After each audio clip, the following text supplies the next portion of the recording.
За сайн байцгаана уу? Энэ өдрийн мэндийг хүргье. За өчигдөр шөнө Америкийн нэгдсэн улсыг доргиож алтны ханшийг унгааж хөрөнгө оруулагч нарт итгэл найдвар тавьсан үйл явдал болсон. За энэ юу вэ гэхээр бид нар санаж байгаа.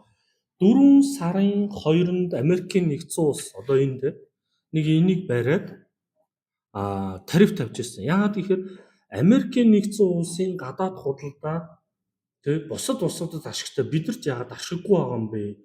Худалдааны тарифыг тэнцвэржүүлэх бодлого гэдэг нэг юм барьж ирсэн. За бид нар санаж байгаа бол жишээ нь Хятад улсын тарифыг бол 34% гээд 20% дээр нэмэх нь 34% гээд тавьж ирсэн гээд. Тэгээд ерөнхийдөө бол бүх улсуудын татварыг тарифыг 10%-аас дээш болгож бол босго оноод тавьж ирснийг бид нар санаж байгаа. Энэ бол 4 сарын 2 эрх чөлөөний өдрийн Дональд Трамп дэлхийн нийтийг дөргиосон худалдааны дайны эхлэл байсан. Тэгээд энэ дээр явж байгаад Хятадыг ганцаарангийн үлдээгээд бусад улсуудад 90 хоногийн хугацаа өгж хослуулсан. Нэгсэндээ хилцээр хийя. Тэгээд хэдүүл эвэр шийдья гэдэг дээрээ яриад бусад улсуудыг бол буулт хийх боломжийг бол олгосон. За энэ нь бол тухайн үе зах зээл дээр болж исэн байх гэхээр хөрөнгийн зах зээлийг бол маш том унгаж исэн.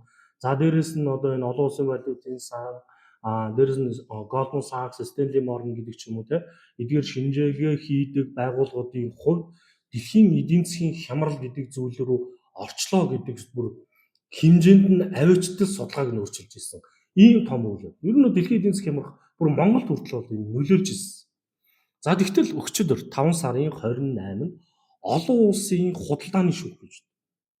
Энэний шүүх хурлаар Дональд Трампын тавьсан худалдааны энэ тарифын хориг маань хууль бус хүчин төгөлдөр бус гэж үздсэн шийдвэр гаргасан гэж.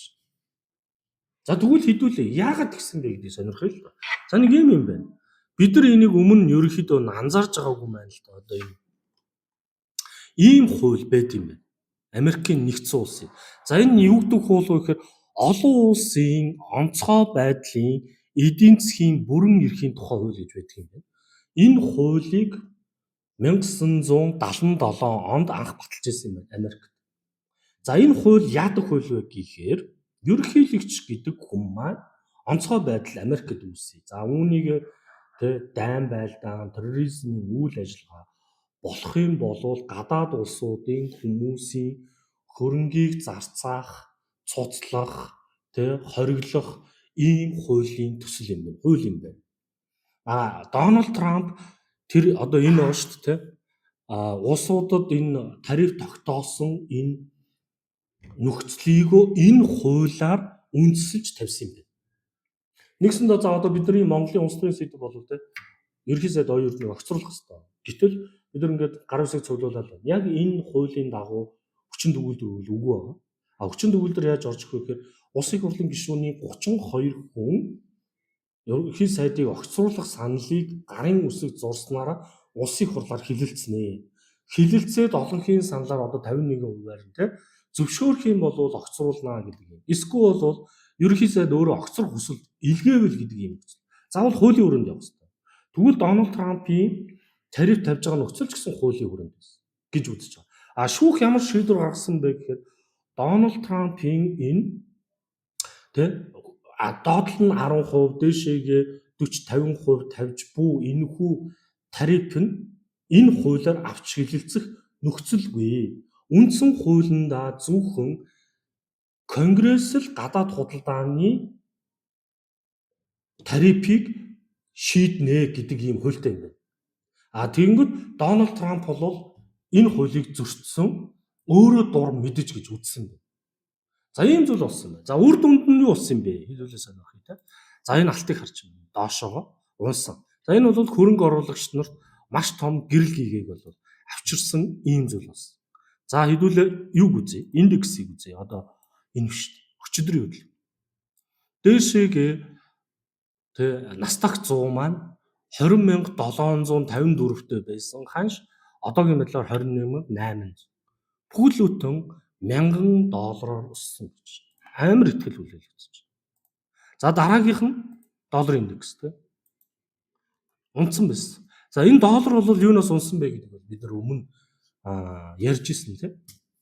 Энэ болохоор нөгөө Америкийн зээлжих зэрэглийг буруу сонсож үүсээ доллар унжижсэн болов биш тэр зээлжих зэрэглэл хамаагүй хэрэг худалдааны дайн тэ Трампаас хамааралгүйгээр шийдвэр хуулиар дуусгах юм бол яах юм? Эн чинь дэлхийн эдийн засгийн нөлөөлөхгүй нэ гэж үзээд хөрөнгө оруулагч нар алтнаас мөнгө авч хувьцаараа хийсэн байна, долларлуу хийсэн байна, Америкийн нэгдсэн улсын бонд руу хийсэн байна. Ерөнхийдөө гэрэл харагдсан гэж үзэж байна. Яг энэ мэдэгдэл хийсний дараа шүүхийн шийдвэр гарсны дараа Дональд Трампын засгийн газар хариу мэдэгдэл хийсэн. Хэдхэн минутын дотор. Юу гэж хэлсэн бэ гэхээр энэ шүүх бол хууль бус шийдвэр гаргасан.